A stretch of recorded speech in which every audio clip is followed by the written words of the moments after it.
Folks, a reminder, the news does not end here. Here's what's coming up at 7 a.m. on WCNC Plus. So you're coming out to Charlotte, Douglas, to go to spring break or maybe some of those tournament games? Well, you might have to deal with some long lines at TSA. We'll explain what you need to do coming up. Neighbors here in McCrory Heights are hosting a walk tonight to show people how highways have impacted the community. Coming up, why Sustained Charlotte says this event is important in the fight against the new I-77 toll lanes and history repeating itself. A fresh sign of hope sprouting in the historic West End with a major investment for the food desert. How this will impact families who have struggled for decades. And March Madness is officially tipping off. That's right, the buzz around certain North Carolina teams. Those stories and much more live, local, and breaking news coming up at 7 a.m. on WCNC Plus. I-85 looks great this morning, getting busy, of course. This is Sam Wilson. You can see just before 7 o'clock. Switching it over to my map, we're starting to see irregular delays on I-85 if you're heading inbound. Newest accident is here. This is Sam Wilson Road at Performance Road, but not seeing any significant delays with that one. All right, Chris, over to you. All right, so a lot of you voted. Thank you so much. And you won't believe it, the pick of the week has been decided by one single Oh my goodness. vote. That's why it's important to vote. Here we go. Drum roll, please. The pick of the week is Friday. I agree. Yeah. I gotta agree. Yeah, the mid-70s with sunshine, so near perfect. Now, Saturday does have some clouds that might have affected it, but Saturday finished in second, and a distant third was those who liked that 88. But at least Majestic and Lisa voted for it. I mean, honestly, it's March, so 75 and sunny, like It's comfortable. That's perfect. People love 70s. Near perfection. right? Some like it hot. Yes, Some we is do. me.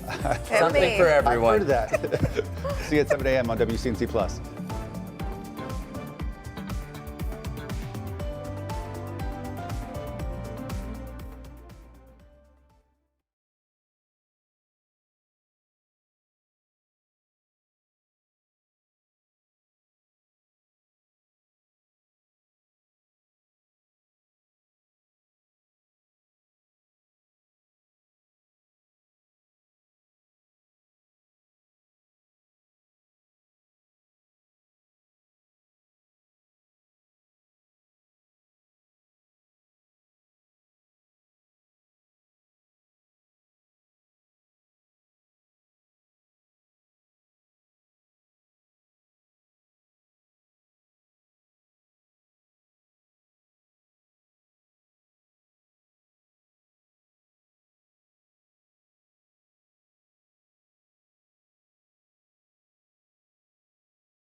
Streaming live right now at 7 a.m. Thanks for joining us here on WCNC Plus. I'm Ben Thompson. And I'm Lisa Washington. We start things off with that WCNC weather impact forecast on this Thursday. Chris, I know you're excited about this launch, but it's been delayed, yes? Boo. I know. It was a perfect time, too. It would have been us in the morning. It was supposed to be at 6:35. So I'm just starting off here to let you know this guy's disappointing. If you've never seen it, it's actually really cool to see it streak across the sky. That the new launch window is no later than 10:20. Just letting you know that's problematic. Winds start to pick up, so it could be scrubbed completely for today, but something that we're still watching. But roughly around that time, I'll try to update you as much on my Facebook page over this.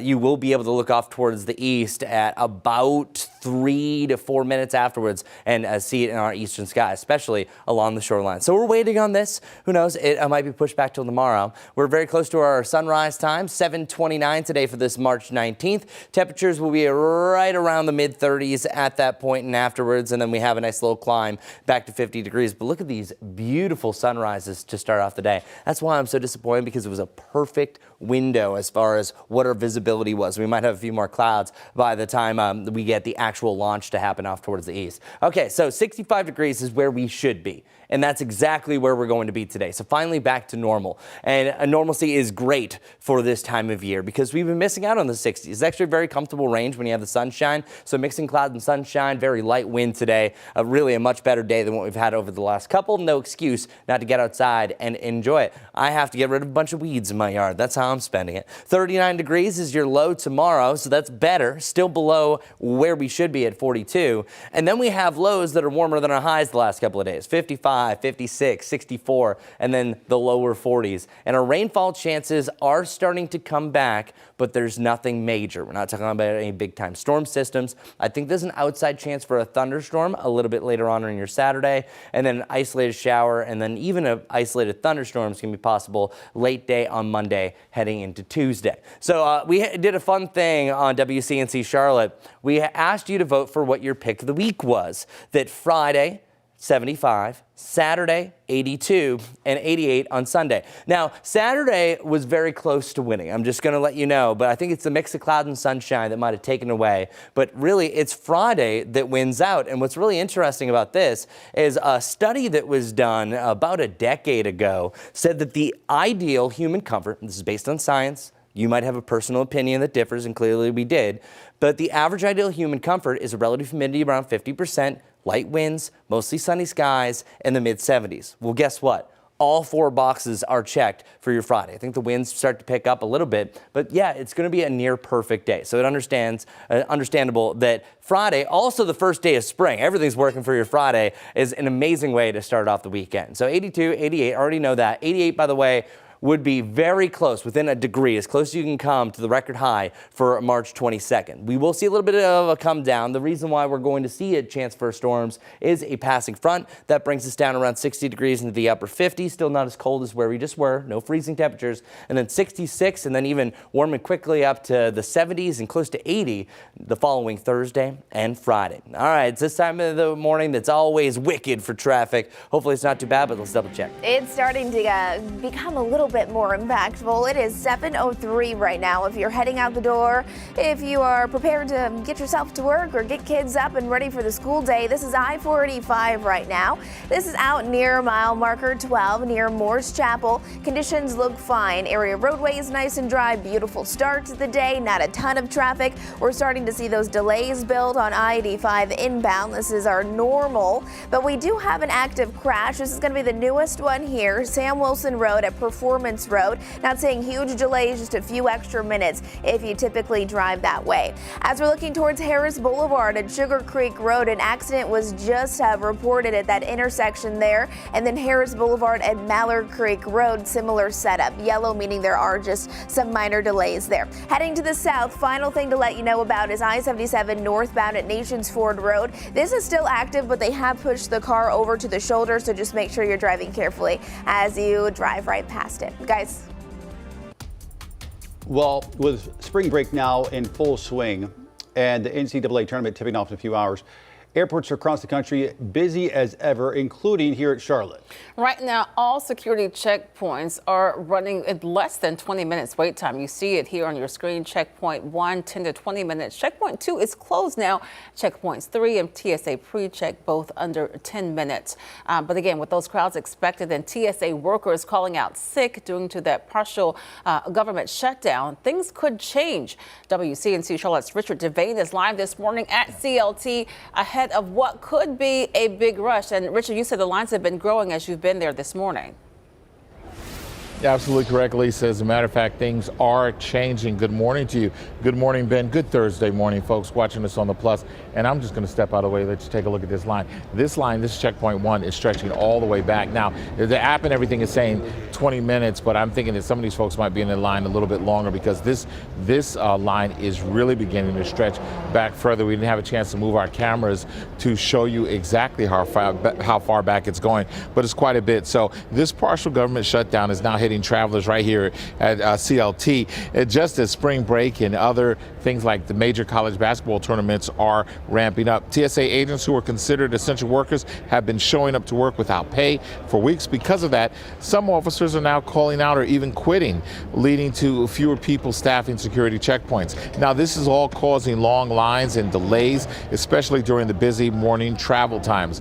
Some airports are seeing wait times stretch for hours as passenger numbers climb during these high travel times. Now, for travelers in Charlotte, that means getting to the airport much earlier than usual or risk missing a flight.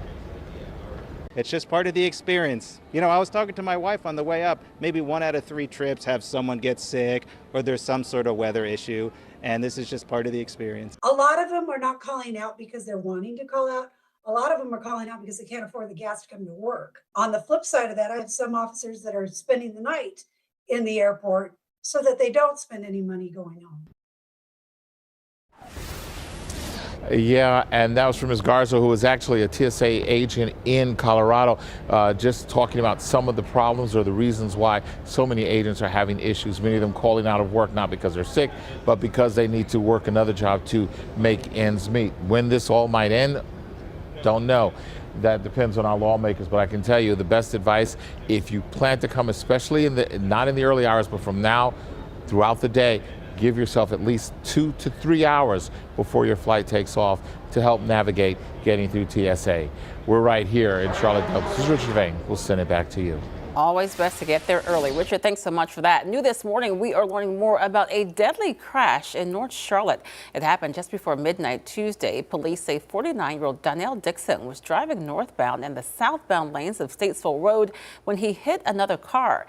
Dixon died at the scene. The driver and passenger of the other car were taken to the hospital, one fighting for their life at the time, the other seriously hurt. Investigators say speed was a factor in the crash. Just in time for the morning commute. Traffic moving again on the outer loop of 45 after several cars crashed, closing the 2 right lanes. It happened last night in South Charlotte near Providence Road. It's still unclear what caused the crash and if anybody was injured. This morning, an investigation underway in Burke County after a man was found dead alongside I-40. Deputies say the man was discovered lying face down near exit 113 in Valdez. Deputies have not released his identity and are still determining a cause of death. Now to a story that you will only see on WCNC Charlotte. A mother speaking out just days after her son was killed in a Northwest Charlotte homicide. CMPD found 24-year-old Julian Spencer in a deserted area on Belmead Drive Tuesday. That's off Mount Holly Road. As Spencer's mother shares memories of her son, she is also sharing her grief. I think it's inhumane to just throw somebody on the side of the road, you know, and just leave them there, you know, on a dirt road. It's just, you know, it's not good. It's not something that anybody would want to expect or be treated like. Melissa Spencer, who you saw there, says that her son leaves behind a young daughter. She says he remains in her heart. This morning, investigators are continuing their search for a suspect and asking anyone with information to come forward. Charlotte Mecklenburg Police Foundation just got a whopping donation. Quick Trip donating $500,000. The money will get officers new tools, support their health and wellness, and recruit and retain more officers. Police chief says the donation will help strengthen the department's engagement with the community. This contribution truly strengthens the partnership between CMPD, the Charlotte-Mecklenburg Police Foundation, and the private sector, which is something that I believe in very strongly. It helps us move faster, innovate more boldly, and bring new tools and strategies to the front lines of public safety. Tools that would not be possible through public funding alone. And this is Quick Trip's largest donation to that foundation. After decades of limited access to healthy food and medical care, Charlotte's historic West End is getting a boost. CVS Health investing more than $2 million to bring groceries, healthcare, mobile clinics directly into those communities. Something organizers and longtime residents say has been sorely needed. If you have a car, you can get it, but it's a drive for quite a few people. If you're catching the bus, it's not easy. Somebody ring the doorbell and hand you something to eat. That's quite wonderful. The initiative also supports programs delivering warm meals to seniors and removing barriers that have existed for generations, bringing resources and hope straight to neighbors who need them most. Governor Stein has a busy day ahead here in Charlotte. This morning, he's going to be at the grand opening of the PSA Airlines headquarters, expected to bring 400 jobs. Then he'll discuss his critical needs budget over at CPCC, and then later he's going to provide updates on his first year on the job at UNC Charlotte's Center City campus. President Trump's pick for Homeland Security Secretary faced tough questions at his confirmation hearing, while some senators pressed him on past controversial comments. That's next.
Seven 14 now. During her testimony on Capitol Hill yesterday, Director of National Intelligence Tulsi Gabbard declined to say if Iran's nuclear program was an imminent threat to the U.S., the reason President Trump gave for attacking Iran. Gabbard and the CIA director faced a grilling on Capitol Hill, but Democrats had more questions once the hearing was over. NBC's Alice Barr has details.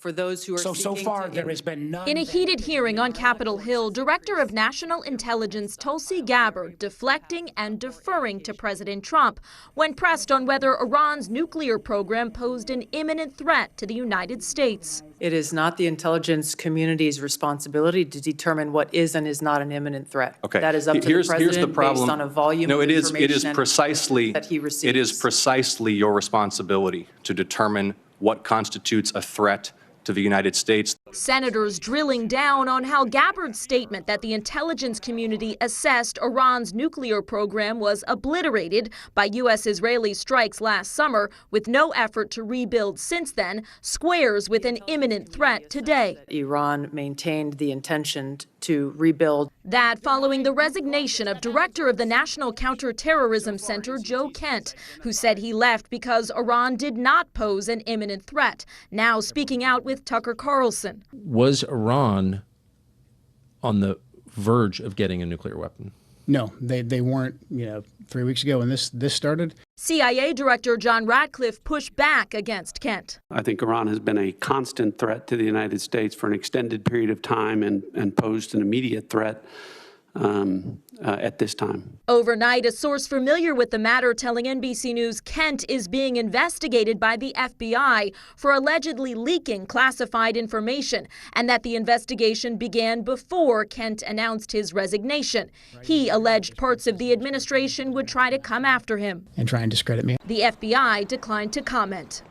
A House committee holds a similar hearing today on worldwide threats, while at the White House, President Trump hosts the Prime Minister of Japan, fresh off the president's push for military intervention from Japan and other allies to help secure the Strait of Hormuz. In Washington, Alice Barr, NBC News. President Trump's nominee to lead the Department of Homeland Security faced tough questions during his confirmation hearing. Senator Markwayne Mullin of Oklahoma was pressed by lawmakers from both parties about past comments seen as supporting violence. Mullin defended his past statements and called for full funding of the Department of Homeland Security. If confirmed, he would replace Kristi Noem. He is expected to have enough Republican support to be approved. President Trump set to visit Memphis Monday to highlight the city's Safe Task Force. It's a multi-agency effort aimed at reducing violent crime and improving public safety. Reactions from Memphis residents are mixed. Some are excited about his arrival, while others are frustrated with the president, but feel like that task force, including the National Guard, is necessary. I like the task force because it is getting better. Okay. I got nothing against the task force, but I don't like his negative ways toward us. The president's visit comes as state lawmakers consider new accountability measures tied to the task force and as the city continues to weigh its impact. Iconic labor leader Cesar Chavez has been accused of sexual abuse spanning decades. A New York Times report says he allegedly abused multiple women, including some who were underage. Legendary activist Dolores Huerta, who co-founded the United Farm Workers with Chavez, said she experienced sexual encounters with him, including one against her will. The report is based on interviews with more than 60 people and documents from the union, leaving many folks disappointed. It's always heartbreaking, when you find out that someone you held in such high regard, also, chose to use their position, their power to harm others. This news is shocking and devastating. It's not being taken lightly, and we have to process it. But for me, what's important is that the contributions of the labor movement do not get lost. Chavez's family and foundation called the allegations deeply painful and said they're working to support those who may have been harmed. Live pics right now over uptown. Not quite as chilly as we saw yesterday. And the warm-up is just beginning. Chris standing by with a look at your weather impact forecast.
Welcome back, everyone. I want to show you how beautiful it is to start off the day. So check it out. This lake here in Louisville, now the moisture evaporating out of it just create a very low level of cloud. So we are almost talking about borderline fog there. That is absolutely breathtaking. Beautiful oranges there. Charlotte Motor Speedway across the Mr. Sparky Carolina Camera Network. That's breathtaking. Beautiful yellows and oranges as we are now just 5 minutes away from the official sunrise for the morning. Actually, no, that was bad math. 8 minutes away.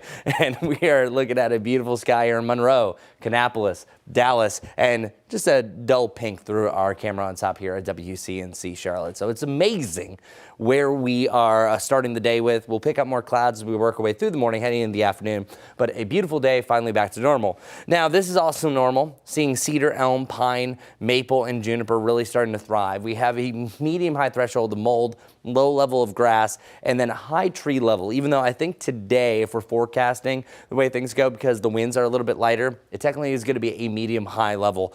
Those levels are usually measured by the late afternoon, so I'm forecasting for today medium high threshold, high again by Friday, and then it's really blaring as the winds start to pick up on Saturday up to the extreme level. I think truly this weekend we're going to have our highest measurement as far as the pollen count goes. And also letting you know, a lot of people don't like this, it's going to really rapidly pick up over I think the next 7 to 10 days, the yellow stuff, the pollen. I'm already seeing signs of it. A couple of viewers sent me pictures of just a very thin film. It has begun, and it is beginning. But talking about March bloomers, this has already happened. The forsythias are these yellow bushes, and then the Bradford pears that stink, especially when you have a bunch of them. And then now we're starting to flourish over to the flowering cherry and the eastern red bud. So these are usually the big four that we see starting to thrive, especially in the first half to the middle part of March where we're at. But the list is long here. Magnolia that we have, the Carolina jessamine, and then also violets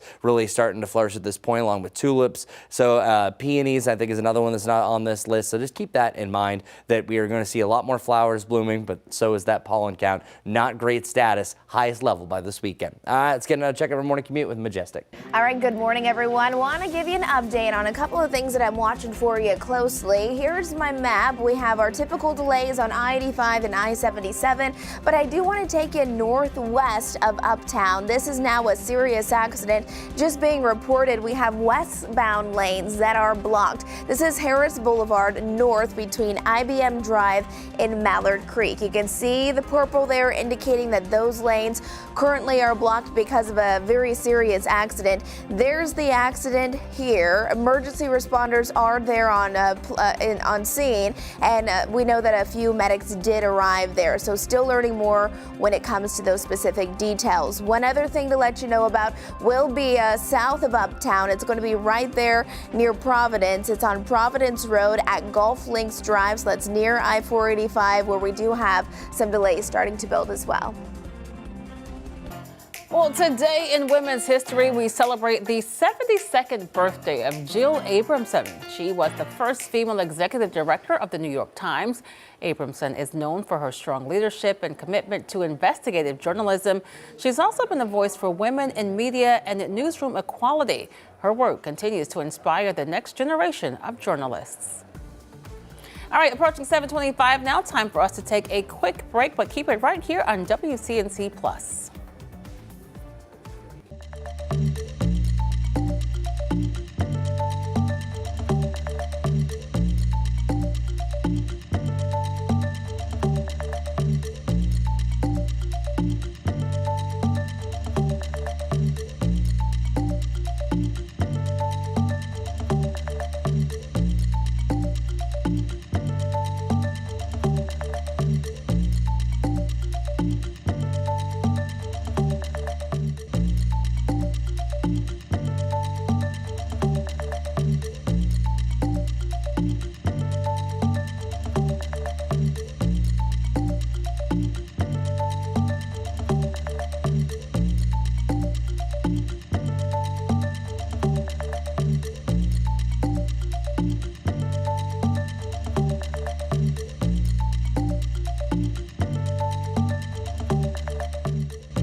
What a breathtaking view. Check this out. The sun is now officially about to come up in the next 3 minutes. You can see it there. Beautiful yellows and pinks and oranges across the horizon. Most of us are below freezing, but Charlotte's still holding on to 36 degrees. So it's a cold start, but it's going to be a great day. Now, not a new record whatsoever, but we are expecting a normal high of 65. That is going to be right where we should be this time of year. 65 is exactly spot on. And by tomorrow, we're getting even warmer. Temperatures in the lower to the mid 70s, which, by the way, is ideal for human comfort. A study was done that the mid 70s with sunshine and a light breeze is ideal. And we have that to start off the weekend, but it gets warmer than that. Really something for everyone. 82 on Saturday, near a record, 88 degrees on Sunday before we cool down into next week. All right, Majestic, what's going on this morning? This is a live camera look coming in on I-85 on a Thursday morning. Definitely getting busy, and we're following all the active crashes on WCNC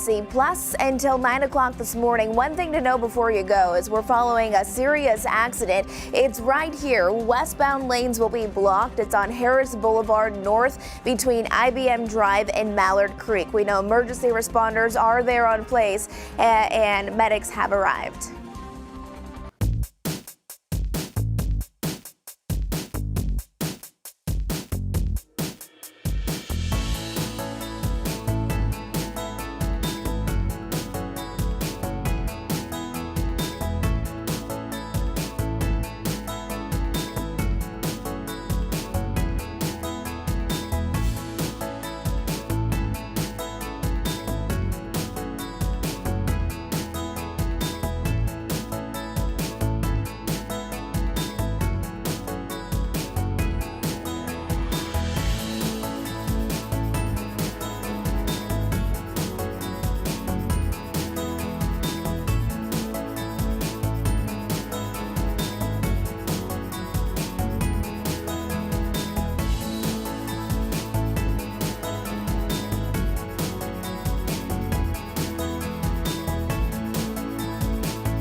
Thanks for joining us live on WCNC Plus. It's 7:30. I'm Lisa Washington. And I'm Ben Thompson.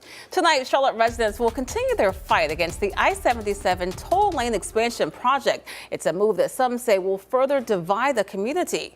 WCNC Charlotte's Destiny Richards is live in McCrory Heights this morning, where a Charlotte nonprofit is now hoping to educate people on the impacts of another proposed change by doing a walk through their neighborhood. Destiny.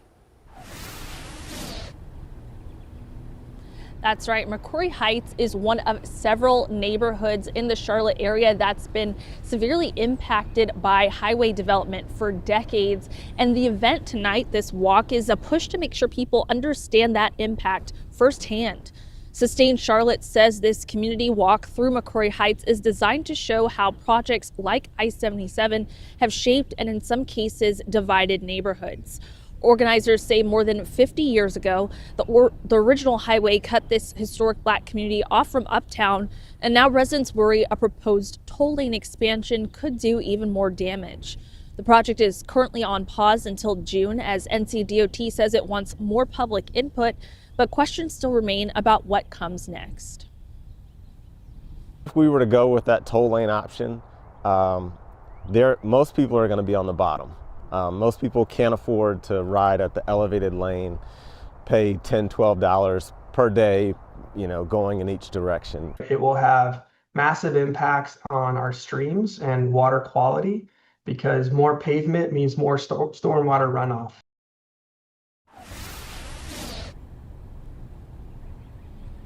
Yeah, last week we learned that the county released information about the environmental impacts of the I-77 toll lane. So this is still an ongoing conversation. And Sustain Charlotte says today's walk is a part of that. This is a chance to hear directly from neighbors about the history of this community and why they're fighting so hard to protect it.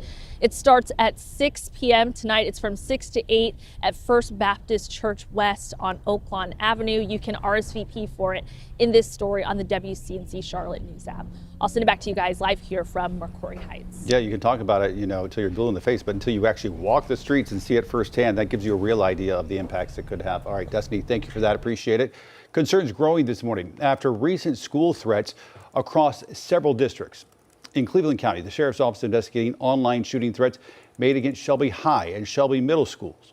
Each one ruled a hoax. Deputies, though, still investigating other threats. CMS also responding to a recent situation. It happened at Stony Creek Elementary Tuesday.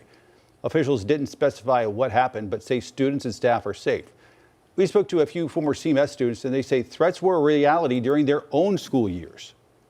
Back when I was in school, a few years ago, there was just lots of school violence just between students.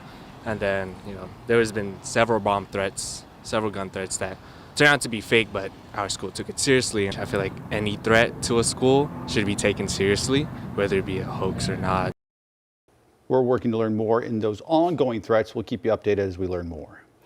Family Dollar announced it's closing its distribution site on Monroe Road in Matthews. WCNC Charlotte obtaining documents showing more than 370 employees will lose their jobs as a result. That closing will happen May 18th for some employees and August 12th for others. The company says the impacted employees are being offered severance packages. The Chester County School Board has officially named its new superintendent. Tammy Snipes, who previously served as interim superintendent, brings 29 years of experience working in the district. She's held several roles as a teacher, principal, and administrator. Snipes says she's deeply committed to student success and is ready to lead the district toward growth, innovation, and excellence. Concerns growing across Charlotte's immigrant communities as advocates say ICE traffic stops, that's traffic stops involving immigration and customs enforcement, are on the rise again months after that controversial federal crackdown known as Operation Charlotte's Web. While Border Patrol has left, ICE continues to operate here in Mecklenburg County as part of its regular duties. Local nonprofits say they're seeing an uptick of more traffic stops involving federal agents, something they say is reigniting fear in communities. Advocates encourage folks to know their rights and what resources they have. You can learn more right now inside the WCNC Charlotte mobile app. Tonight, Charlotte neighbors will have the chance to hear directly from first responders at a public safety town hall. Leaders with police, fire, EMS will talk about how they work together to respond to a city of nearly 1 million people. It's a big job, and they'll take answer questions from the community. Council members Dimple Ashmira and Renee Johnson are hosting that event. It starts at 5:30 at the University City Regional Library. 7:35 right now. Turning back to your forecast with Chris. Doom, doo, doo, doo, doo, doo. We got sunshine. Check it out. And a few clouds today off in the distance. A beautiful start wherever we're looking, from Charlotte Motor Speedway to Monroe over our Dallas camera, and it's still not too shabby. You usually don't have as vibrant of colors when you are a little bit closer to the ground as we're seeing here and over around Lake Norman, and then of course on top of our tower camera pointing towards Charlotte. Here's our dog of the day, this little cutie, Max, brought to us by Kim Hansen, and then also Kim Hansen and family too. So the two humans with Max. It is great to have you for our dog of the day forecast. It is going to be a delightful morning. Temperatures in the mid-30s, so we're pretty much done with our low temperature. We're going to be right around this range for the next hour-ish or so. And then once you get to about the 10 o'clock hour, really from 9 to 10, we're getting into the 40s. The mid to the upper 50s to start off lunchtime in the afternoon, and then the 60s are eventually going to be upon us. But an absolutely gorgeous shot, as you can see here at Charlotte Motor Speedway. 55 in Boone, that's nice. Boone, you're warmer than Charlotte was yesterday. 64 for you in Hickory, 63 in Salisbury, and then 66 down here in Lancaster. Smack dab right in the middle of the 60s is exactly where we should be. 65 is to a T what our average high for March 19th is for the Charlotte area and Mecklenburg County. A mix of clouds and sunshine, I think, are upon us. So we will see the clouds increase throughout the day. Nothing that's going to be problematic. Not going to be like, oh no, where's the sunshine? No, it's going to be a decent day. And then overnight tonight, the clouds clear. Should be a mostly clear one. Temperatures down to the mid to the upper 30s. So still a better start. It's below normal. And then check it out. The 50s and 60s are our lows, so really nice warm mornings. And if we are warm in the morning, well, you can expect a warmer afternoon. Tomorrow, not quite getting there. We have the lower to the mid 70s. We'll start to see the winds pick up slightly. I think we have more clouds at the end of the day. Should be a nice sunny beginning to the day, but the lower to the mid 70s, that's fantastic. And this weekend, 82 to 88 degrees. 88 is so close to a record. So the hottest we've ever been on March 22nd is 89. The second hottest is 85. So this will be at least the second hottest March 22nd in Charlotte history. And our rainfall chances could arrive this weekend. We have an isolated rain shot on Saturday, and then Monday I think is a better shot for a few showers and thunderstorms to close out the afternoon as a front is starting to push in. So here's what a cloud cover looks like. As I mentioned, clouds pushing in, then they push out for the evening. Nice clear start to your Friday. 4 more clouds greet us for the afternoon. I think it actually turns decently cloudy by day's end on Friday. And then watch Saturday. Saturday, I think we have more cloud cover compared to Sunday especially. Here's the rain chance I was talking about, just a little guy down to the southwest. So a few passing showers and storms, especially southwest in South Carolina. But I'm still going to keep us on the cusp since it is going to be close enough. At the end of the weekend, we still have the 70s and a warm start on Monday, but the coldest day will be Tuesday. Highs missing out on 60 degrees, but no worries. We don't have to wait long. Mid 60s on Wednesday and the 70s and 80s complete the week. What a nice little trend. All right, we're back, Majestic, finally. Oh, I'm so excited. It's going to be a beautiful week, and hopefully you guys can get outside and soak up the nice weather. And even today, it's going to be a beautiful day. A little cold to start, though, with temperatures into the 30s. So as you're heading out for the morning commute, grab that jacket. You'll want it this morning, may not want it by the afternoon. I-85 continues to look all right. Slowdown starting to build a lot on I-77. This still is the most important thing. It's a serious accident that was reported about 20 to 30 minutes ago. Westbound lanes are blocked right now. You can see it shaded in purple. This is on Harris Boulevard North between IBM Drive and Mallard Creek. With that being said, we also got a picture of this. We know emergency responders are there on scene. Medics have also arrived. The crash is off to the side there, but again, this part of the road is going to continue to be blocked until they are done with that. We're actually sending a photographer out there to gather more information and to hopefully give us a live camera look from that location. Heading down to the south, Providence, we have an accident here at Providence Road at Gulf Links Drive. And then the last thing to mention for now is I-485. This is the outer loop at South Tryon Street. Exit 1 backed up to about exit 3. So delays are building there fast. Guys. The WNBA and its players union have reached a new deal. Coming up, what it means for athletes.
The time is now 7:42. The first round of March Madness is almost underway. Today is the last day to fill out your main bracket. Now, when it comes to bracketology, the odds are not in your favor for predicting all of the winners.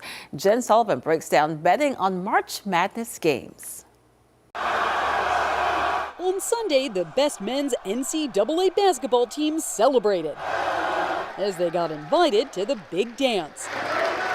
But in the end, only one team will conquer the madness. People are super excited about March Madness. Lori Kalani with online betting site DraftKings says they see a surge in users this time of year for the tournament known as March Madness. Every year there's always a lot of surprises. That's what keeps it so exciting. The NCAA says as many as 100 million brackets are filled out every year. But as far as it knows, no one has ever filled out a perfect bracket. That's because the odds of picking all 63 games correctly is 1 in, yeah, that's a lot of numbers.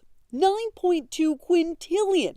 But if you know a little about basketball, your odds are slightly better. 1 in 120.2 billion, according to the NCAA. It's always fun to have skin in the game. Beyond the bracket, people can also bet on individual games and player stats. The American Gaming Association estimates Americans will legally wager $3.3 billion on the NCAA women's and men's tournaments this year, an increase from previous years. Many legal betting sites offer deposit and loss limits. You can even set time limits on how long you're on their app. And while the odds may be different for each game, the chances are high it will be another exciting March. For Consumer Watch, I'm Jen Sullivan. Well, as we know, lots of Carolina teams are getting their dancing shoes ready for the madness. Ben Briscoe looks at how High Point fans hope to bust some brackets. This place is huge. Check it out. Moda Arena in Portland can hold 19,000 people, and the Panthers hope to get as many of their fans here as they can to cheer on the team. To lift team spirit, more than 200 students took off in a plane paid for by HPU. We had a bit of a system where students who had been attending all year and registered their attendance at games had priority. Definitely an experience. I'm super excited to be here. Something I never thought would happen my freshman year, especially being in Portland, Oregon. But super excited. I'm bringing all the good vibes for tomorrow. But there will be extra fans, don't worry. So they'll be here. A little bit of extra hope for the Panthers tonight. They are a 12 seed, and 12 seeds are notorious for upsetting in the first round. In fact, over the past 40 years, there have been 34 tournaments where the 12 seed beat a higher ranked team. Could it be the Panthers? We'll find out in just a few hours.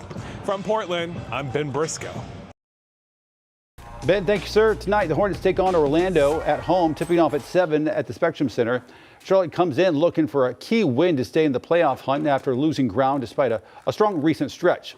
Hornets also honoring a franchise legend tonight. Del Curry's number 30 is going to be retired during the game. WCNC Charlotte's Nick Carboni sitting down with Curry ahead of tonight's ceremony. You can watch that interview tonight, 5 p.m. on WCNC Charlotte. After more than 16 months of negotiations, the WNBA and its player union finally agreeing in principle on a new collective bargaining agreement. A new salary system had become the main point of contention. Players even putting the issue front and center last year when they wore shirts reading, "Pay us what you owe us," at an all-star game in Indianapolis. Final details, including the length of the agreement, are still being worked out. 7:46 now, a live look at Uptown on this Thursday morning. When we come back, Chris has your latest WCNC weather impact forecast.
7:48 live right now on WCNC Plus. Technically, we are still in winter. We've got one full day left, depending on which calendar you look at. But as a heat wave peaks in the western part of the U.S., you see right there, many are already seeing summer-like temperatures shattering records in some cases. We'll see some of that this weekend. Reed Binion reports. It was really hot. Today it's going to be the same. It's hot. I'm melting right now as we speak, so it's only going to get hotter as the day goes on. People in Southern California sweltering in triple-digit temperatures in some places amid a rare March heat wave. The fan blows, but you have no air. The heat also having a potential impact on agriculture in some parts of the Golden State. It's warm, but it's not killing plants warm, right? No huge negatives right now. If this extends out a couple extra days, then all of a sudden you could be seeing problems. The heat wave extending to other western states as well. Phoenix this week broke the record for its earliest triple-digit temperature day ever. We should be seeing highs right around 80 degrees, but instead we're talking 20, 25 degrees above normal, getting into the 100s. Wednesday was also the beginning of a days-long extreme heat warning for areas around Las Vegas. The National Weather Service cited dangerously hot temperatures that could reach near 30 degrees above normal for this time of year. The warning covers parts of northwest Arizona, southeast California, and southern Nevada and will remain in effect through Sunday evening. The Lake Mead National Recreation Area closed several trails due to safety concerns during the heat wave. Officials cited dangerous conditions with a high risk of heat-related illness. I'm Reed Binion reporting. Chris, join us right now. Another cold morning here, but we're going to see that warm up as well. And it's all a result of this. This is a classic heat dome. And yesterday, for our Weather IQ, we were learning all about the jet stream. When the jet stream's way up there, you have all that heat that builds in from the south, and then sometimes you can blast the moisture in as well, and then when it dips down low, it gets cold, and that's what we've been dealing with recently. But as you can see, that little 6 to 10 day long-range temperature trend is showing that this is going to last well over a week for them. But it's going to start to meander its way further off towards the east. That's why we're going to see a nice little warm up heading into the weekend. But for the latter part of the forecast, we're still talking about another run at close to 80 degrees. So looking closely, the way these maps are defined, it's percentages. It's not saying this will happen, but this puts us in roughly about the 40 to 50 percentile that, hey, you have a better chance of above average temperatures compared to below. And during the next 6 to 10 days, we're going to be averaging around 67 to 68 degrees for a high. So that means a lot more 70s and 80s are looking likely. But we can actually take it a step further because the 8 to 14 day outlook, and this all just really judges by the simplistic up and down of the jet stream, where it looks like that big heat dome still continues off towards the west, but it starts to meander a little bit further east. So that means areas like Texas are getting a lot hotter. And you know how hot they can get. That also means that for the last days of March, heading into April, that we are projected that we are at least going to have a lot more runs at the 80s yet again. So we are already trending way above normal. Quick fun fact. I don't have a graphic for this, but through 17 days of March, I'm excluding yesterday for a reason, this is the hottest first half of March that we've ever had in Charlotte history. But adding yesterday, it officially moved to number 2. So if you factor through 18 days, it's actually the second warmest first 18 days of March. But I think we're going to catch back up because we have 75 tomorrow, 60s today, 82, then 88. But then here's the drop down. We see a fall to the upper 50s, but then we come back to the 80s. And then the other drop, we have 60s, and then the 70s eventually are going to be back in action, I think, with the 80s for a nice little surge. So it's this time of year, and this is why we have so many storm chances, because the up and down volatility of the atmosphere, Mother Nature doesn't like that. She likes to be in an equilibrium, as it's called, likes to be easy peasy. So when it's up and down like this, that's where you can have the big swing of storms, and those cold fronts are usually to blame. But you also need the moisture. That's one thing that's really working against us. Since we are in a drought, a solid drought, no real further rain over the next few days, it's kind of working against us. If we had had a lot of rain recently, that transpiration from plants and things can actually feed more rain. So good and bad news there. 39 degrees by tomorrow, but then after that, mainly the 40s and the 50s are taking over, but you have a few nice spikes in the 60s for some warmer starts. As far as that precip chance, I'm telling you, it is very low. We have a slight chance for an isolated shower and storm on Saturday. Again, on Monday, I think this one will come up to a scattered possibility, but right now I'm keeping it around at 20%. Then we hit a little bit of a lull, and then by the end of the week, an isolated storm chance. Not a lot of moisture that's going along with this. That's the big deal here. But plain and simple, we are going to be well above the norm. For the end of March, we typically should have the upper 60s for highs. Instead, we are seeing more 70s and 80s popping up over the next 10 days. Enjoy it, though. I know I'm excited. Majestic's excited. And I was talking about the picks of the week. You're most excited about that Sunday, right? I am, and I think it's mainly because it's so sunny, and of course it's going to be so warm outside. Although I think Friday is a pretty nice one as well. You can't go wrong with any of the days. Look at outside right now. It's also beautiful. This is I-77 at 277 overlooking the beautiful Queen City. Clear skies, chilly temperatures as you're heading out the door. We have delays building on I-85, I-77, especially up there by Huntersville, Cornelius, especially those inbound lanes. Still following this active crash, they have verified that this is a serious accident. Medics are there on scene. We actually sent one of our photographers there, so hopefully we can give you a live camera look of what's going on in just a few. This is on a Harris Boulevard. The westbound lanes right now are completely blocked. This is between IBM Drive and Mallard Creek. Here's a picture of it that I did receive earlier. I haven't gotten any other updated ones. As you can tell, it's still really dark when they sent it to me. But the crash right there off to the side, you can tell a lot of damage has been done. Another new crash is going to be right here to the south. This is on I-485, the outer loop at South Tryon Street. It's backed up to Arrowwood Road. All right, Majestic, thanks so much. Approaching 7:55 now. We're going to take a quick break, but make sure that you keep it right here streaming on WCNC Plus. Coming up at the top of the hour, we're going to be listening in on a briefing from the Secretary of Defense, Pete Hegseth, the latest on the conflict in Iran. That's coming up at the top of the hour, streaming live here on WCNC Plus.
Well, what a beautiful day. We had a gorgeous sunrise, 36 degrees.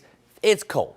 Don't get me wrong, but at least we're not talking about freezing temperatures, and we are heading in a really good direction. And get ready, everybody. The sun is up, and the fun's going to be around today. We have the mid-60s, perfect for being outside. And I always love this fact, indirect sunshine, you feel at least 10 degrees warmer, so realistically, your skin's going to feel like it's the 70s. But we will have some on and off clouds. We'll be blocking the sun from time to time, but still picture perfect. Winds less than 10 miles per hour today. Our Jerry Hunt Super Center 7-day forecast has us all the way up to 88 degrees by Sunday. That's near a record. I think we could break it. Today's also the last full day of winter because officially tomorrow at 10:46 we are calling it the vernal equinox, aka the start of spring. All right, Majestic, what's going on this morning? Morning, everyone. It is busy out there. We have our delays building on I-77 and I-85. If you're making those inbound lanes from Lake Norman, make sure you have plenty of drive time as it is slow. Nothing too out of the ordinary there. We're following a serious accident right here. Westbound lanes are blocked right now. This is Harris Boulevard North between IBM Drive and Mallard Creek. We'll have more on WCNC Plus until 9 a.m.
streaming live right now at 8 a.m. right here on WCNC Plus. I'm Ben Thompson. And I'm Lisa Washington. Right now, a live look from the Pentagon where we are anticipating a briefing from Secretary of Defense Pete Hegseth this morning and General Dan Kane on Operation Epic Fury. We've been getting these updates. So again, you can see members of the media there waiting for this briefing that is scheduled to start pretty soon. When it starts, we'll of course bring it to you live here on WCNC Plus. Well, with spring break in full swing, airports nationwide busy as ever, including right here in Charlotte Douglas. WCNC Charlotte's Richard Devane is live this morning at the airport ahead of what could be a big rush. Richard.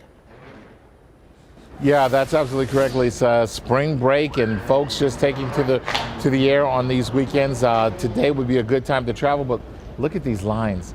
Just checkpoint, security point, checkpoint 1, want to alert everyone to, is open right now. So this line is more than 20 minutes for folks who are having to wait. It stretches all the way down the corridor. You can see folks, but they brought out the dogs, which is allowing some folks the ability to get through a little bit quicker this morning. Now, we can't tell you all this cause because those TSA agents are considered essential workers, and they've been showing up to work without pay for weeks.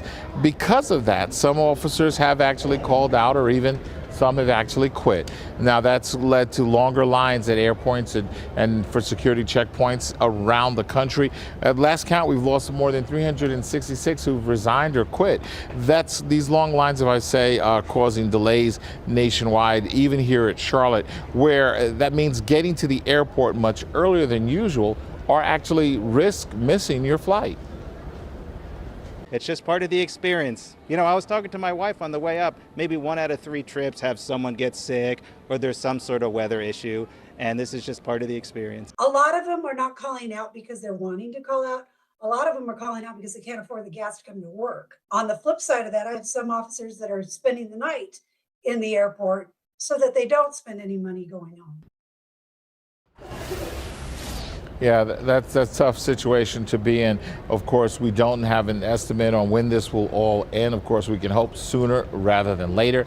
Here at Charlotte Douglas, as you can see, there are long lines. So the advice that they're telling folks who plan to come and leave from Charlotte Douglas, give yourself up to 3 hours to make sure you arrive before your flight to try to navigate through the TSA checkpoints. We're right here at Charlotte Douglas. This is Richard Devane.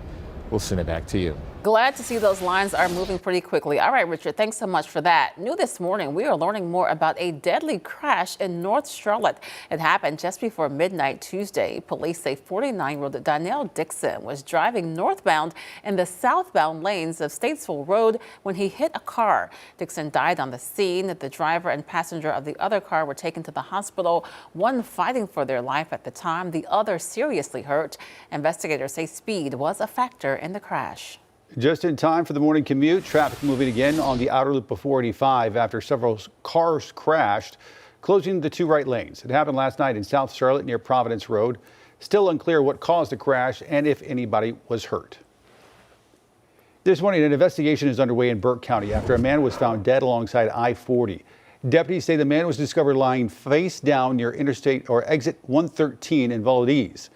Deputies have not released his identity and are still trying to determine a cause of death. 803 and now to a story that you will only see on WCNC Charlotte. A mother speaking out just days after her son was killed in a Northwest Charlotte homicide. CMPD found 24-year-old Julian Spencer in a deserted area on Bellmead Drive Tuesday. That's off Mount Holly Road. As Spencer's mother shares her memories of her son, she's also sharing her grief.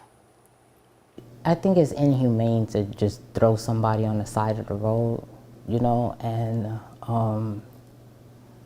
just leave them there, you know, on a dirt road.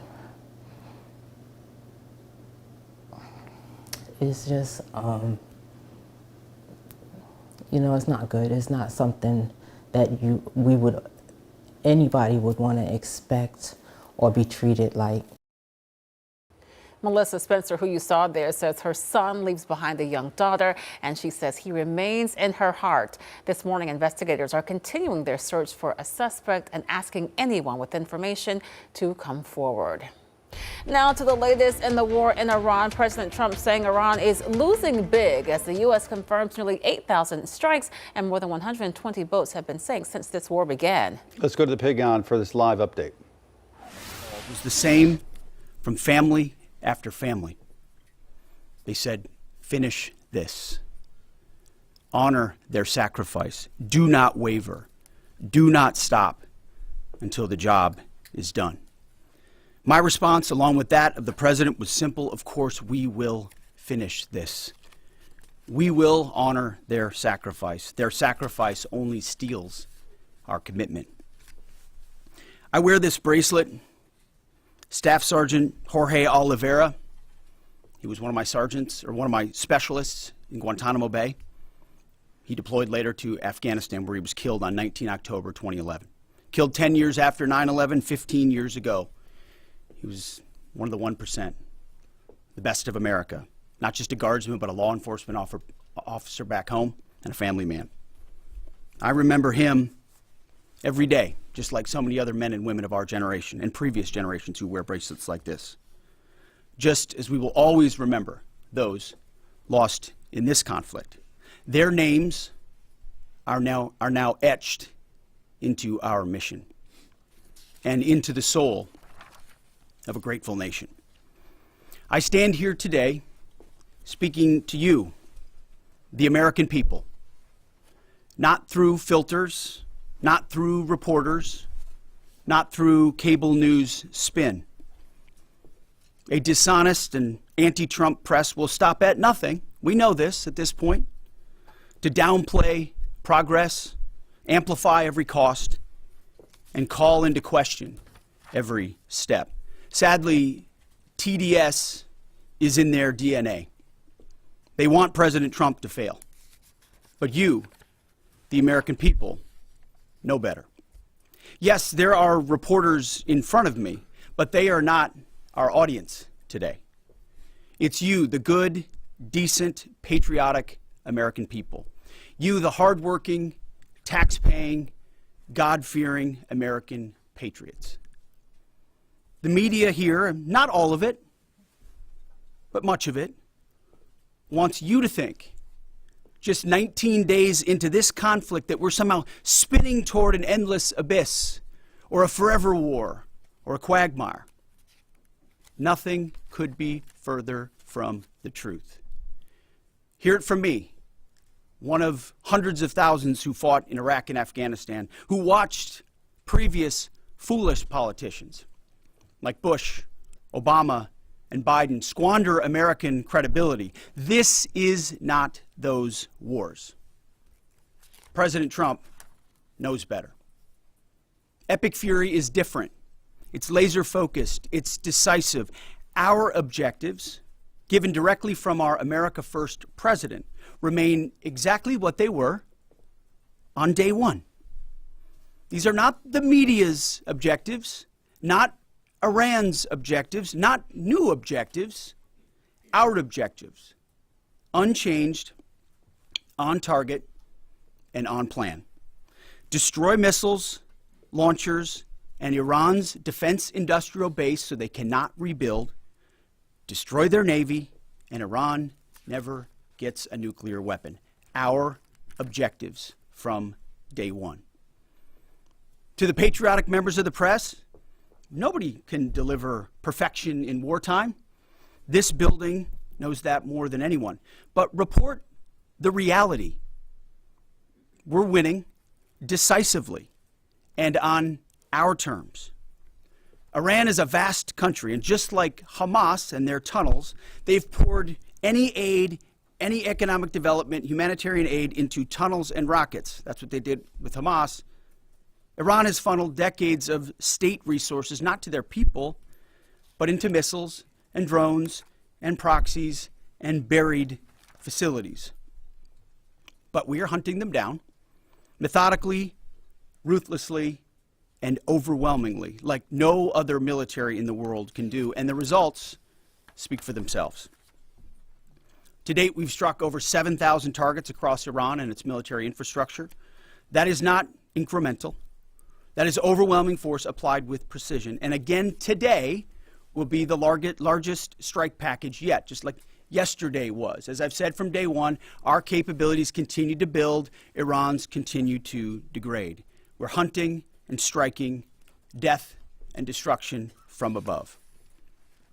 Iran's air defenses flattened. Iran's defense industrial base, the factories, the production lines that feed their missile and drone programs, being overwhelmingly destroyed. We've hit hundreds of their defense industrial bases directly. Their ability to manufacture new ballistic missiles has probably taken the hardest hit of all. Ballistic missile attacks against our forces, down 90% since the start of the conflict. Same with one-way attack UAVs. Think kamikaze drones, down 90%. Now, the Iranians will still shoot, we know that, but they would shoot a lot more if they could, but they can't. The last job anyone in the world wants right now? Senior leader for the IRGC, or Besiege. Temp jobs, all of them. And to borrow a page from Admiral Ernest King in World War II, we've decided to share the ocean with Iran. We've given them the bottom half. We've damaged or sunk over 120 of their Navy ships, with battle damage assessments pending for many more. See, oftentimes we have to wait a few days on battle damage assessment to get the real number. Their surface fleet is no longer a factor. Their submarines, they once had 11, are gone. Their military ports are crippled. Iran has terrorized the United States and our interests for 47 years. Their core industries, not steel or agriculture or tourism, their core industries are state-sponsored terrorism, proxy militias, underground networks, ballistic missiles, and a violent, messianic, Islamist ideology chasing some sort of apocalyptic endgame. A regime like that, refusing to abandon its nuclear ambitions, is not just a regional problem. It's a direct threat to America, to freedom, and to civilization. The world, the Middle East, our ungrateful allies in Europe, even segments of our own press, should be saying one thing to President Trump. Thank you. Thank you for the courage to stop this terror state from holding the world hostage with missiles while building or attempting to build a nuclear bomb. Thank you for doing the work of the free world. Yesterday's ceremony reminded us why we fight.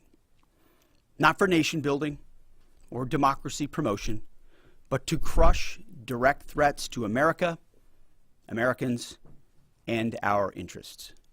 We fight to win, and we are winning on our terms, following our objectives.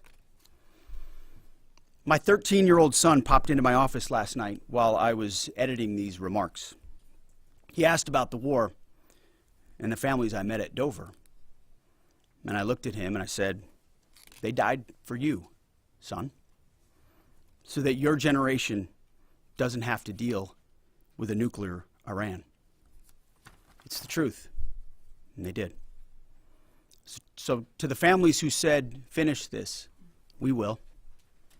And I say the same to every American who wants peace through strength. May Almighty God continue to bless our troops in this fight.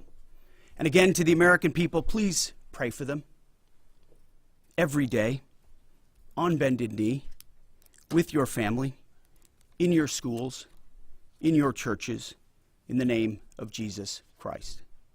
To the troops, keep going, and Godspeed. Over to you, Mr. Chairman. Thank you, Mr. Secretary. Ladies and gentlemen, good morning, and thank you all for being here. I also had the honor yesterday, as the Secretary said, of traveling up to Dover with the President to welcome home our 6 fallen. It was an honor and a privilege for me to be there and to say thank you to their families. And I want to mention their names this morning. From the 6th Aerial Refueling Wing out of MacDill Air Force Base, Florida, but stationed as part of an active associate unit at Birmingham, Alabama, Major Alex Klenner, John Alex Klenner, Major Ariana Savino, she was posthumously promoted from captain to major, and Technical Sergeant Ashley Pruitt, the boom operator on that crew. From the 121st Aerial Fueling Ring, Ohio Air National Guard out of Rickenbacker Air National Guard Base in Columbus, Ohio, Captain Seth Koval, Captain Curtis Anks, and now Master Sergeant Tyler Simmons, who was also promoted in the boom operator on that crew. To a person and every family member I spoke with yesterday, they all shared that their family members loved serving, they loved being part of a great team and a crew, and they loved airplanes and aviation. Our nation's tanker crews really are unsung heroes, incredible warriors who put their lives on the line so we can continue to take the fight to an enemy. I've personally witnessed their courage and tenacity many times, from the morning of September 11th, where they answered my call for some help, to the skies over foreign countries where they've come forward out of their safe tanker track to give me gas when I simply could not leave a ground force that was engaged in a firefight. They've answered the call and come forward time and time and time again. I'm filled with incredible pride and gratitude for all that the tanker crews do, our pilots, our boom operators, and the maintainers. And to the families of our 6 fallen, know that we share your grief. Our nation will never forget their sacrifice, and we will never forget their names. Our entire joint force mourns with you today, and will continue to remember their incredible gift of a great example for all of us. Now let me turn to an operations update. U.S. CENTCOM remains on plan to achieve our military objectives and remain unrelenting in our pursuit of Iranian missile capabilities, UAV capabilities, and their Navy, and as the Secretary said, their industrial base. Each day we continue to attack deeper into Iranian territory. As reported by U.S. Central Command yesterday, the U.S. military dropped 5,000-pound penetrator weapons into underground storage facilities, storing coastal defense cruise missiles and other support equipment. These weapons are bespokely designed to get through concrete and/or rocks and function after penetrating those barriers. We continue to hunt and kill mine storage facilities and naval ammunition depots. We continue to hunt and kill afloat assets, including more than 120 vessels and 44 mine layers, and the pressure will continue. We're flying further to the east now and penetrating deeper into Iranian airspace to hunt and kill one-way attack garrisons, destroying Iran's ability to project power outside of its borders. The A-10 Warthog is now in the fight across the southern flank and is hunting and killing fast attack watercraft in the Straits of Hormuz. In addition, AH-64 Apaches have joined the fight on the southern flank, and they continue to work on the southern side, and that includes some of our allies who are using Apaches to handle one-way attack drones. In Iraq, AH-64s have been striking against Iranian-aligned militia groups to make sure that we suppress any threat in Iraq against U.S. forces or U.S. interests. And we remain focused on pursuit of any platform that Iran could field to harm Americans or our partners. Last Friday, Admiral Cooper and the CENTCOM team conducted precision strikes against more than 90 targets on Karg Island, which included all of their military-only infrastructure, which included air defenses, naval base, mine storage, and deployment facilities. And as the Secretary mentioned, we continue to strike against Iran's defense industrial base and will continue to do so.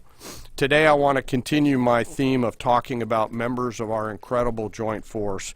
Today I want to talk about some exceptional airmen who are engaged in the fight daily. United States Air Force, Air Force Reserve, and Air National Guard crews within our bomber force. The B-1s, B-2s, and B-52s, and the airmen on the ground who maintain and load these weapon systems. They are the backbone of America's long-range strike capability, and their contributions to Epic Fury have been decisive.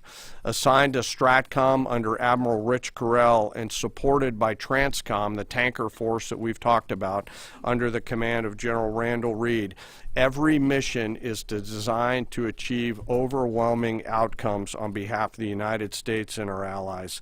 Last weekend, I had the chance to go out and see some of our deployed bomber forces, the B-1 and B-52 crews, and I had a chance to sit down with some young aviators and maintainers and ask them, how do you feel? Tell me about your typical day. And these are crews comprised of between 2 and 5 airmen, 2 on the B-2s, 5 on the B-52s, and 4 in the B-1s out there. Some of these Americans are in their early or mid-20s, and we give them the gift of this incredible responsibility, hundreds of thousands of pounds of aircraft, and they take off and go do our work as required. Their mission actually begins the day prior when they're given a target or a bunch of targets, and they begin to study those targets, look at what are the effects required, what are the weapons required to get there, how will we program these weapons, what is the weather, what is the tanker flow. It's an incredibly complex problem that we give each and every one of these crews, and they work it over the period of 24 hours prior, get some rest, and then step out the door to go fly. The last thing they do is they check all of their equipment, their oxygen mask, survival gear, load pistols, and get ready to go. They crank the jets about an hour prior to takeoff and then launch into the daylight, doing their pre-flight checks, and as the kids say, lock in and prepare to go to war, sometimes on a long and stressful journey. During the flight, they're surrounded by technology and capabilities, and they'll do multiple aerial refueling efforts across tankers on the way to the AOR, area of responsibility, either coming from the States or coming from a forward deployed basing. And I will tell you, as a fighter pilot, getting gas is a lot easier in an F-16 than it is in a B-1, B-2, or a B-52, where you are handling this airplane. It is a physical thing, unlike a fighter that's a lot easier. And they stay on that boom for sometimes up to 30 minutes, taking hundreds of thousands of pounds of gas. It is a physical, demanding thing to take gas, and they do it multiple times on the way there, and they do it multiple times on the way home. As they enter the operating area, they bring the entirety of America's joint force together to go do the things that we've tasked them to do, to put bombs on time, on target, with the proper effects. And I know they're feeling a range of emotions, but the thing the American people should take away from it is they're filled with a focus that is incredibly impressive. And they have fear, of course, but their bigger fear is, dear God, please don't let me screw this up, the warrior's prayer that we all have in our souls. In the days of epic fury, they were shooting, as we've talked about in this room, a lot of standoff weapons. Now we've switched and rolled, as I mentioned last week, to stand-in weapons. And behind each and every one of them are incredible maintainers and weapons builders who go out there and make sure these aircraft and their weapon systems are ready to go. These airplanes are so big that they're not in hangars. They're out in the cold, out in the snow, out in the rain. The bombs are being built outside for protection and to make sure that it's safe, and they do it 24/7, 365. It's not comfortable work, but when you go spend just a minute with these incredibly young Americans who are so motivated, you cannot come away from that exchange not being hopeful for America's future. It is simply awesome. And we hand these Americans, young Americans, incredible and weighty responsibility, and they deliver every single time. Quietly, with professionalism and humility, doing the things that we ask them to do. In conclusion, we will continue major combat operations. As the Secretary said, we continue to get busier. I know the Secretary and I share that we're incredibly proud of 2.8 million members of our joint force. I am personally, and we are personally grateful for the tenacity and professionalism of the brave men and women who serve inside STRATCOM, CENTCOM, SPACECOM, CYBERCOM, TRANSCOM, and the rest of the joint force. And I'll close where I started. I ask today that we remember those 6 fallen that came home. They represent the best of our nation. For those families that are feeling the pain, know that we are with you and will remain with you. May we always prove worthy of their sacrifice. And I'll turn it back over to you, sir. Thank you, Mr. Chairman. take a couple questions. Thank you, Mr. Secretary. Thank you, Mr. Chairman. Given the updated degradation and strike target numbers you laid out, how close would you say we are towards achieving the President's objectives, and what is the end game of the operation without divulging any sensitive battle plans? Well, we wouldn't want to set a definitive time frame on that, but as we've said, we're on plan. So we're looking at those metrics very closely, relaying that to the President and the National Security team, but feel confident that as... You have been listening to an update from the Pentagon on the war in Iran. We've got to take a quick break and get another check of your weather impact forecast in the morning commute next, right here on WCNC Plus.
Well, good morning to you. Most of us are still at or below freezing, but except for Charlotte. We're at 36 degrees. We had a beautiful sunrise this morning. Now we just have those Carolina blues. Just note, we will have more clouds starting to increase as we work our way through the morning heading into the afternoon, but still a delightful day. 65 is where we should be. So we are living the average lifestyle, much better than below normal. We actually had highs the last couple of days that are more typical for January compared to what we have here in March. And temperatures tonight will be still on the chilly side, below normal, mid to the upper 30s, but then we have a nice little spike. The 50s and the 60s take over for our lows heading into your Saturday, Sunday, and Monday morning. And then by tomorrow, we have highs in the 70s, the 80s this weekend. We'll see a little bit of a cool down, but all in all, amazing weekend, something to look forward to. All right, Majestic, you got a lot going on this morning. Take a look at your TV screen. We're just learning about major police presence. This is going to be on I-85 near I-485, so between Mecklenburg County and Gaston County. Still learning as to what's going on, but you can see how highly it is impacting area roadways. 2 out of the 4 lanes being completely blocked off because of the situation that's ongoing. Join us over on WCNC Plus for the latest as we continue to learn.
Thanks for streaming live on WCNC Plus at 8:30. I'm Lisa Washington. And I'm Ben Thompson. We are following some breaking news right now. We want to get to live pictures right now. This is I-85 at mile marker 30 near 45. So basically, if you're thinking about around Belmont, where 45 and 85 connect, just west of Charlotte Douglas, this is where we're talking about.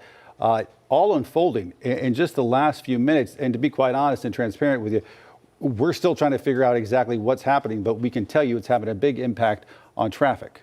The good thing, we can see several emergency vehicles there, police responding, in fact, and the traffic is moving. Certainly an impact on traffic, but the traffic is getting by. As we get more information about exactly what is going on here, of course, we'll bring that to you when we get that information into our newsroom. Other news this morning, tonight, Charlotte residents will continue their fight against the I-77 toll lane expansion project. It's a move that some say will further divide a community. WCNC Charlotte's Destiny Richards is live this morning in McCrory Heights, where a Charlotte nonprofit is hoping to educate people on the impacts of another proposed change with a walk through their neighborhood. Destiny. That's right. McCrory Heights is one of several neighborhoods that's been impacted by highway development for decades. And this community walk, this event tonight, is meant to give people a look at that impact firsthand. Now, Sustain Charlotte says this community walk through McCrory Heights really is designed to show how projects like I-77 have shaped and in some cases divided neighborhoods.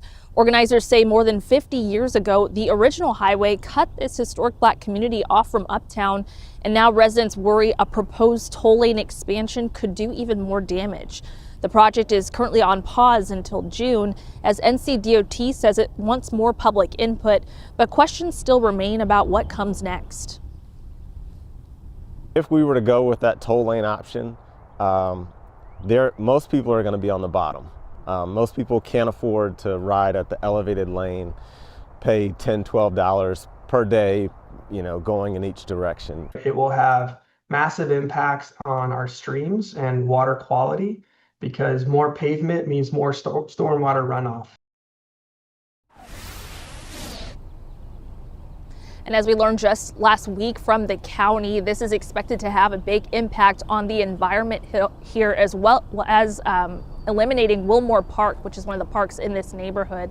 And Sustain Charlotte says this event is really for people to get a context of what the impacts will be, learn about the history of this community, speak with neighbors, and just walk through the area. This is happening from 6 to 8 p.m. tonight. It starts at the First Baptist Church West here on Oaklawn Avenue. You do need to RSVP ahead of time. We have a link to do so on the WCNC Charlotte News app. Live in McCrory Heights, I'm Destiny Richards, WCNC Charlotte. It's one thing to talk about it. It's a whole other thing to actually walk the blocks and see firsthand where it might happen. Destiny, thank you. Concerns growing this morning after recent school threats across several districts. In Cleveland County, the Sheriff's Office investigating online shooting threats that were made against Shelby High School and Shelby Middle. Each one ruled a hoax, but deputies still investigating other threats. And then in CMS, they're responding to a recent situation that happened at Stony Creek Elementary Tuesday. Officials didn't specify what happened, but say students and staff are safe. We spoke to some former CMS students, and they say threats were a reality during their own school years. Back when I was in school, a few years ago, there was just lots of school violence just between students. And then, there has been several bomb threats, several gun threats that turned out to be fake, but our school took it seriously. I feel like any threat to a school should be taken seriously, whether it be a hoax or not. We're working to learn more about those ongoing threats. We'll keep you updated. Family Dollar announced it's closing its distribution site on Monroe Road in Matthews. WCNC Charlotte obtaining documents showing more than 370 employees will lose their jobs as a result. That closing will happen May 18th for some employees and August 12th for others. The company says the impacted employees are being offered severance packages. The Chester County School Board has officially named its new superintendent. Tammy Snipes, who previously served as interim superintendent, brings 29 years of experience working in the district. She's held several roles as a teacher, principal, and administrator.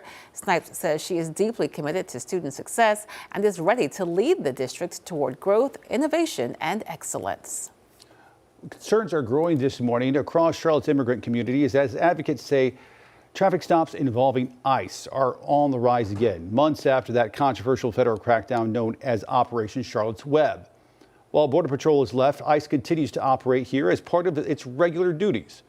Nonprofits in the community say they're seeing an uptick of more traffic stops involving federal agents, something they say is reigniting fear in a lot of these communities.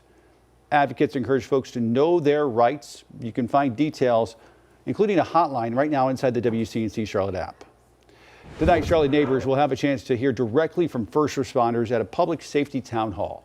Leaders with police, fire, and medic will talk about how they work together to respond to a city of more than 1 million people, and they'll be answering questions from neighbors. Council members Dimple Ajmira and Renee Johnson hosting that event starts at 5:30 at the University City Regional Library.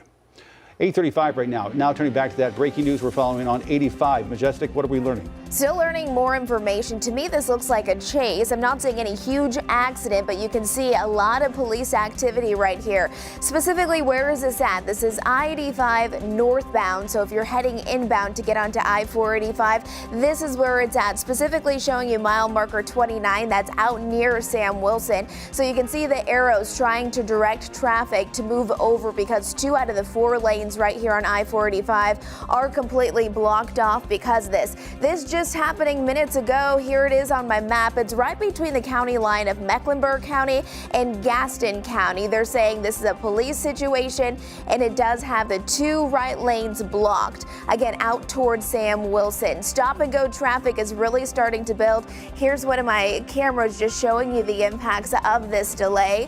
Another one that I want to show you, if I can kind of zoom it out just to give you more perspective. I-85 right there near I-485. Still lots of police activity, and we think that this dump truck off to the side also involved in that. So we're still learning new information. 2 out of the 4 lanes are moving. You can see it there. It's just going to be a bit of a slowdown if you're taking I-85 northbound.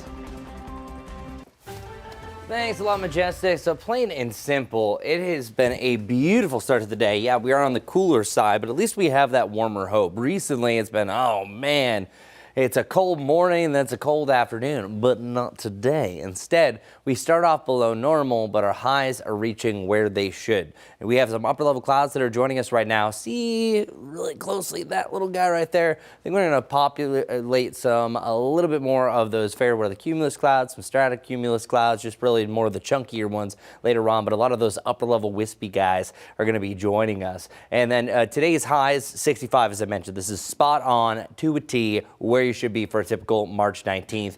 Nice mix of cloud and sunshine for the afternoon. Low 60s starting to greet us from 1 o'clock heading into 2 o'clock. So warmer, quote, quote, lunchtime, but it gets better than that, my friends. Tonight, 39 degrees. That is still below normal, but it's better.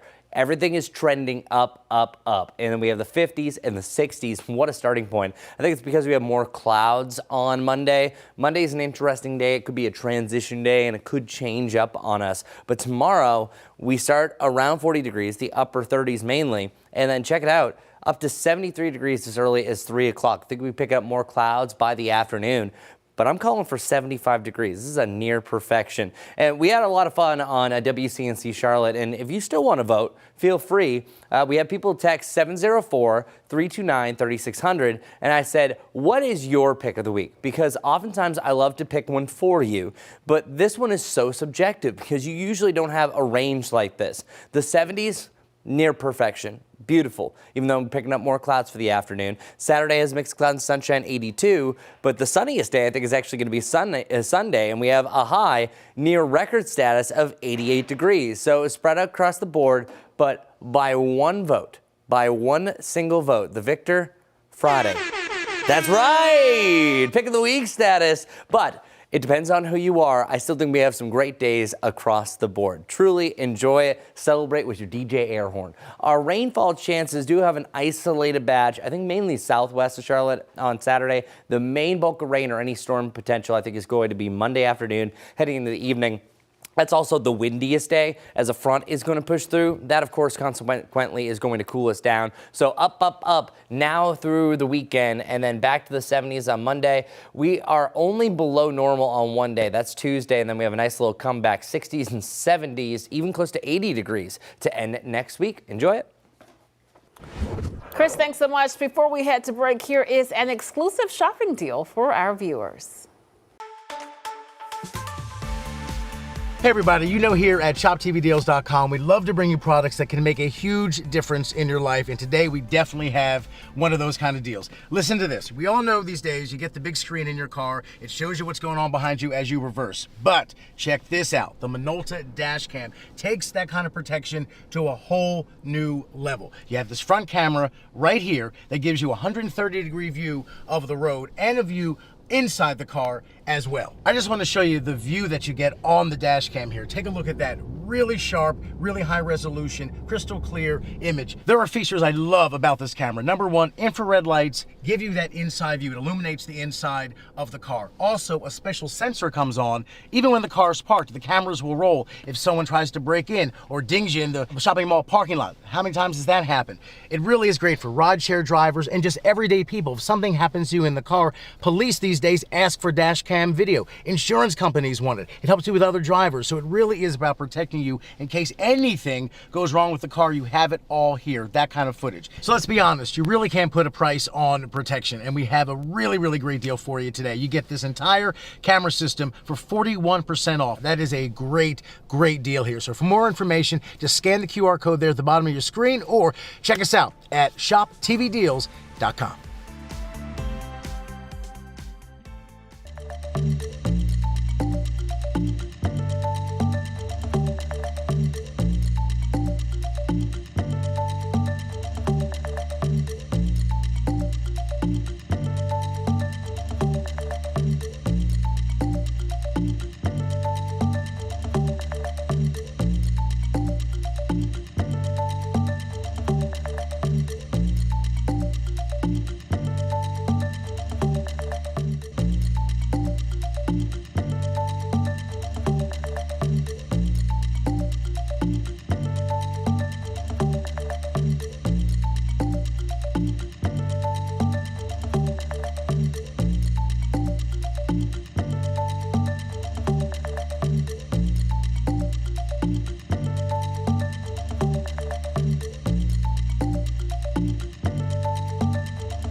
A reverend taking a particular message to the streets here in North Carolina, and he's delivering it within a 40-mile journey to the state capitol. Akila Davis spoke to him about his message and the journey.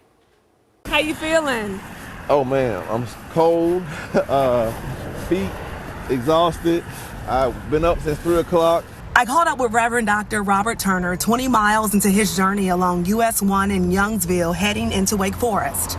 Holding his Reparations Now sign, every step intentional and filled with purpose. What happened here in 1982, the year I was born, matter of fact, was never prepared for. What happened in 1619, still not being prepared for.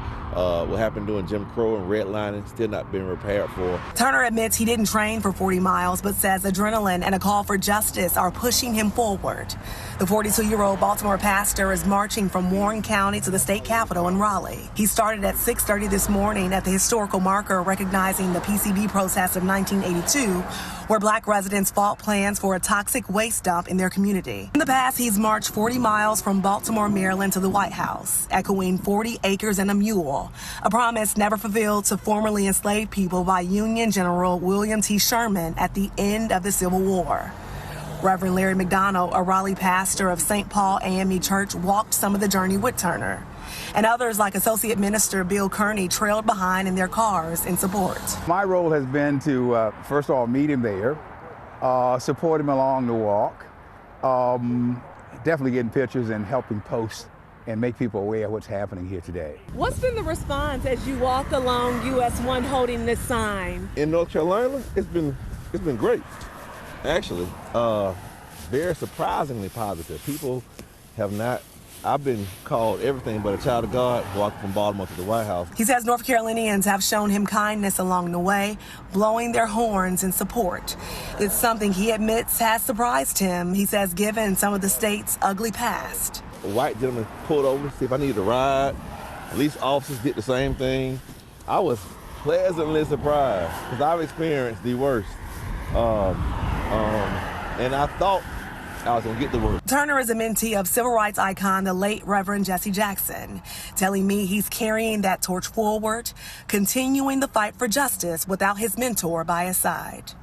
My heart still aches for the family, but his work will never die as long as I'm alive, because I will continue to advocate in his memory. Akilah Davis with that report. Reverend Turner says that he is walking across the country to awaken people. He will be in Virginia next month. A man accused of firebombing a historic civil rights center in Tennessee 7 years ago is set to plead guilty. Court documents show Reagan Prater admitted to breaking into the Highlander Center's administrative office in March of 2019, igniting a sparkler bomb that destroyed that building and spray painting a white supremacist symbol in the parking lot. A volunteer fire captain who responded the night of the fire said it was so hard to watch so much history go up in smoke. I hate to see, anything burn up like that, especially for a hate crime. I'm just glad that they caught the guy that done it. Prater is expected to plead guilty to federal charges of malicious use of fire and attempted provision of material support to a foreign terrorist organization, specifically Hezbollah. Under the agreement, he would serve no more than 20 years in prison. A suspect's been arrested after vandalism was discovered at a church on the Marquette University's campus in Wisconsin. Several statues of saints were thrown to the ground in the lower church. According to the church, this is the area where the vandalism started. The suspect also broke chairs and dozens of candles used for prayer. They were shattered in the upper main church. The pastor says while it's concerning, he is grateful nobody was hurt. Each of these candles represents somebody's prayers. And so to see them strewn about like this, it's heartbreaking in that sense, because people use them all day long. We get people who come in all the time and light a candle for a deceased relative or somebody taking an exam at Marquette and wants, to offer their prayers. It comes just months after a major renovation project in the main sanctuary of that church. This morning, the site of what was once the worst mass shooting in modern U.S. history is no more. The Pulse nightclub in Orlando was torn down Wednesday. It was 10 years ago this June that a gunman opened fire at the Orlando club, killing 49 people, leaving 53 wounded. The shooter killed after a 3-hour standoff with police. Debris removal set to take place over the next few days, and there are plans to build a permanent memorial there at the site. All right, here's a live look again at that situation on I-85 near 45 around Belmont. When we return, Majestic has the very latest on the traffic impacts.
Hi, this is Larry Sprinkle. It's Thursday, time for On This Day in History. March 19th, 2003, war began in Iraq. U.S. planes and warships based in the Persian Gulf made the attack. Iraq war began March 19th, 2003, the proclamation from President George Bush. It was called shock and awe, but the official name of the whole situation, Operation Iraqi Freedom, 2003.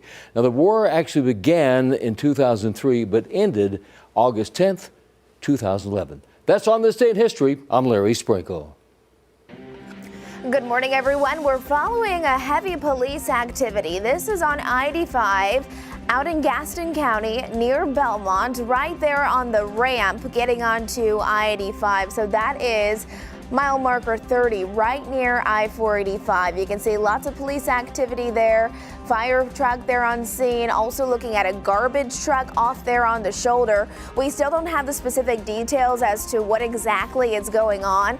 2 out of the 4 lanes are blocked off as they're continuing to clear that. Here it is on my map. You can see those delays starting to build a lot. I mean, this is a prime time hour where lots of people are heading inbound. It's already very slow, so when we have this on top of it, make sure you have lots of drive time to get to where you need to be.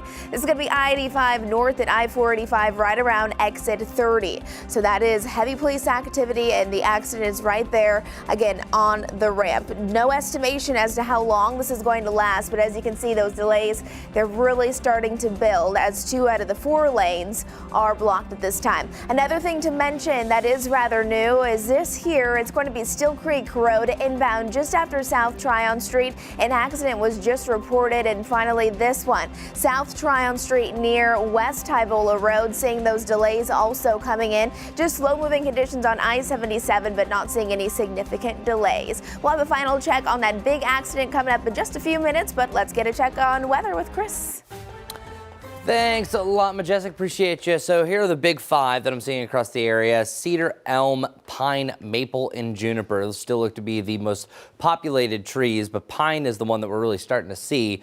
And the trees at a high, mold at a medium high, and then a low grass level. This is literally the report that came in yesterday afternoon as far as where I think levels are going to be today. Since the winds are so light, I think we're at a medium high, so it's not picking up a lot. It's not blowing fresh pollen off the trees, but that starts to change. Even a gentle breeze can bring things up to a high to an extreme level across the area. And now I want to talk a little bit more about the yellow stuff. What you're seeing is mainly pine pollen because it's a lot more visible than all the other ones because it's often 2 to 3 times larger than most hardwood trees, like oak pollen, for one example. We're talking about 0.03 millimeters, and it could be up to 1/10 of a millimeter for pine pollen. That's still microscopic. That's still very, very fine, but it really just is much easier to see, and that's the main reason why we see all of the above. Also, when is this going till? Well, last year we peaked around April 7th. It was really the first week of April and the last days of March that we were the worst. I think the same thing is really going to go for this year. Very similar lineup. Over the next 5 days, though, weather-wise, we pick up the winds, especially on Monday, but look at that nice little stair climb. 65 today, 75 tomorrow, lower to the upper 80s Saturday and Sunday. Enjoy it. All right, Chris, thanks so much. Approaching 8:55 now. Time for us to take a quick break, but make sure that you keep streaming live here on WCNC Plus. At the top of the hour, Jane Monreal takes over from our live Impact studio. She'll have a look at the Senate Homeland Security Committee vote on Senator Mark Wayne Mullen of Oklahoma. That's coming up at the top of the hour.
Good Thursday morning, everyone. We are following heavy police activity right here on I-85. Let me show you where it's at on my map. It's going to be right on I-85 north at I-485, so exit 30. This is out in Gaston County, really close to the Mecklenburg County line right there, that county line, right out towards Belmont. Here's a live camera look of it. Still no clear evidence as to what exactly happened, other than we know several police officers are there on scene. 2 out of the 4 lanes will be blocked as it is now starting to clear slowly but surely. But as you can see, traffic is definitely going to be backed up. Again, I-85 northbound, so heading toward Charlotte. This is mile marker 30 out near I-485. Chris.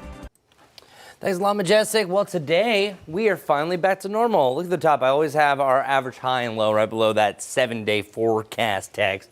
And we're even warmer after that. We have the 70s, then the lower 80s, and then 88 degrees. We're knocking on another record. Yeah, the record is 89 for that day in climatology, so going to be a great weekend. Really pick your day. Today's also the last full day of winter if we officially start spring tomorrow, and boy has it sprung. By next week, it's windier on Monday, chance for a storm in the 70s, and then a cool down. Take care, everyone. Make it a great day. It's going to be a good one.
And that's Drivers are paying the highest gas. you do. So We're gonna have Chris do the walk because it's so close. it's less of a, or yeah, Chris does the walk.